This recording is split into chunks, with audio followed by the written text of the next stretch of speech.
Prions. Que ces mots puissent nous aider à mener à terme ce temps de gestation.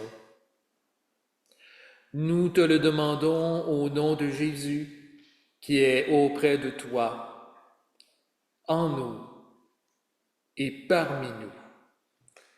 Amen.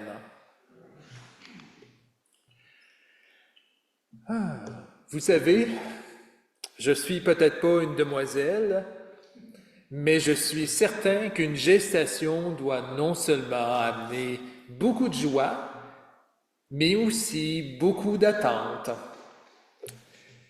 J'imagine tous les papas et les mamans qui, dès l'annonce du test positif de grossesse, doivent s'imaginer déjà la vie de leur enfant. Vous savez, un beau petit visage rose, les belles soirées chez papy et mamie, un enfant à la personnalité calme et sans histoire, et pourquoi pas déjà un certain choix de carrière pour notre enfant. Du moins, c'est mon intuition à voir toute l'importance que ce dernier point prenait dans mon propre entourage. Avoir des enfants, ça engendre des attentes, n'est-ce pas? Et je crois bien honnêtement que c'était aussi le cas de Marie. Vous savez, l'ange a mis la barre pas mal haute quant au choix de carrière de son fils. À la mère de Jésus, il a affirmé: « Le Seigneur lui donnera le trône de David, son père. Il régnera pour toujours sur la famille de Jacob. » Ça doit te générer des méchantes attentes chez une maman, ça. Toutefois, comme vous avez peut-être pu vous en douter en écoutant ce récit-là, il y a quelques petits soucis avec la prédiction de l'ange. Premièrement, Jésus n'a pas revendiqué ou occupé le trône de David de son vivant. Et il n'a toujours pas fait consensus, même encore aujourd'hui, à l'intérieur de la grande tradition monothéiste. Serait-ce que l'ange s'est trompé d'enfant ou de maison?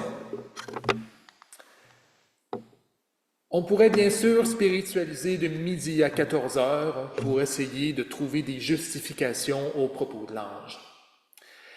Mais ce n'est pas l'enjeu qui m'intéresse ici ce matin. De tels propos, qu'on le veuille ou non, créent des attentes quant à l'avenir et potentiellement aussi des conflits.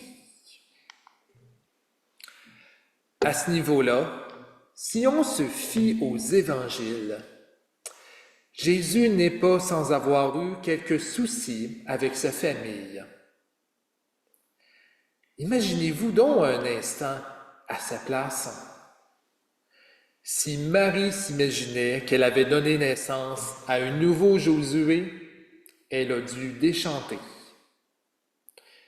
Jésus n'a rien d'un conquérant militaire et n'a pas été non plus le roi de quelconque royaume ici-bas.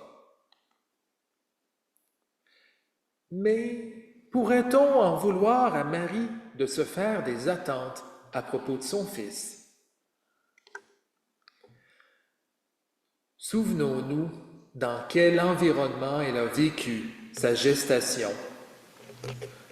Mettons-nous à sa place un instant.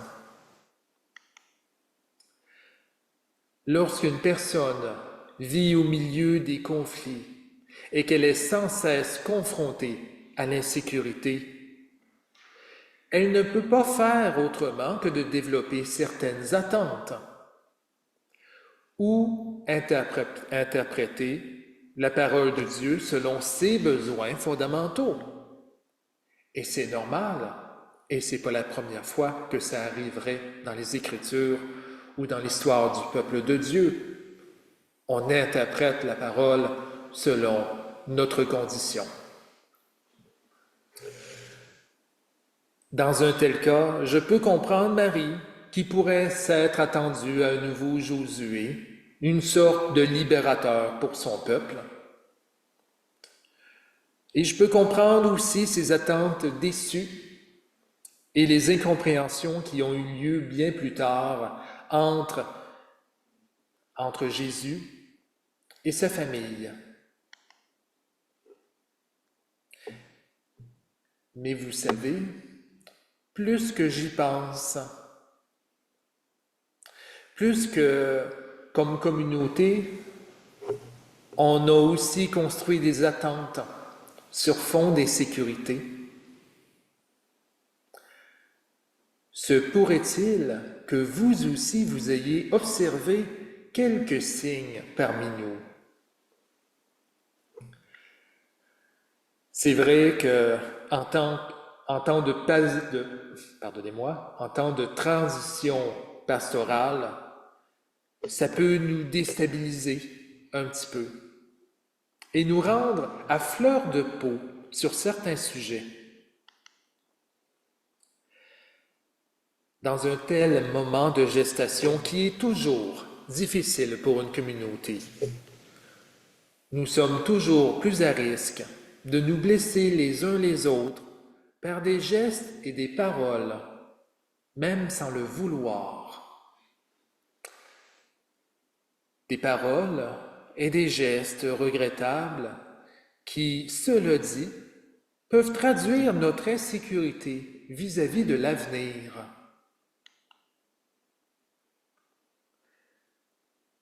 Lorsque nous portons la pression de nos propres attentes, il y a toujours un risque de tension qui vient abîmer ces relations qui nous unissent. Et Dieu sait que les évangiles parlent parfois de la famille de Jésus comme une famille quelque peu fracturée par l'incompréhension. Un enfant différent qui ne correspond pas aux attentes constitue un enfant incompris et isolé. Marie et le reste de sa famille apprendra à laisser Jésus être ce qu'il est et ce qu'il sera.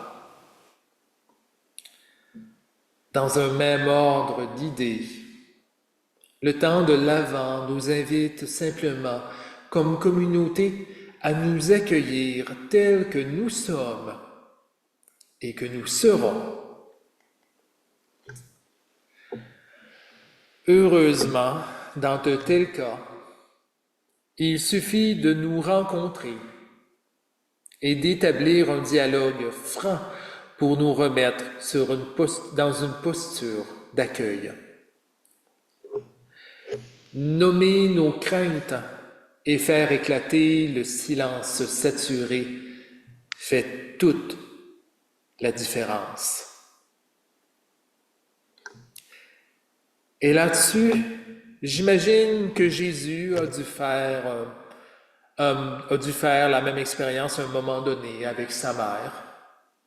Question de mettre les pendules à l'heure quant à sa vocation qui était continuellement incomprise.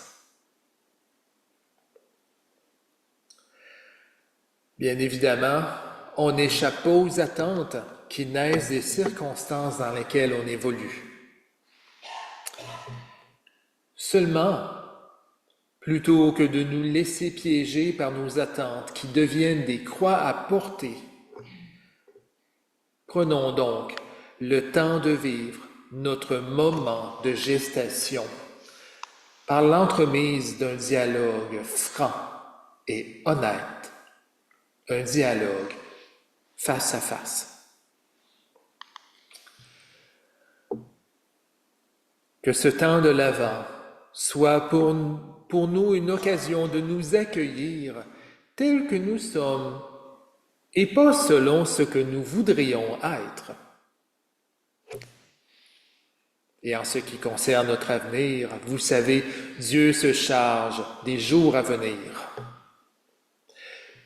Une gestation prend du temps et exige bien des efforts de part et d'autre.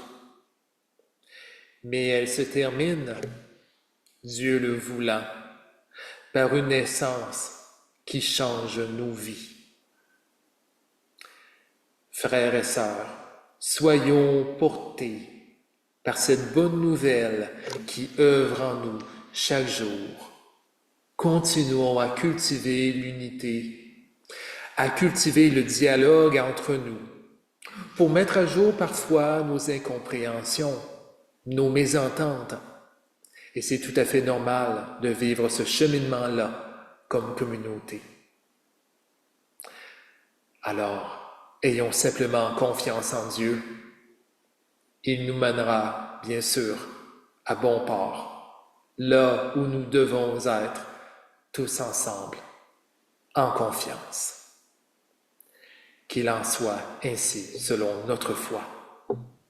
Amen.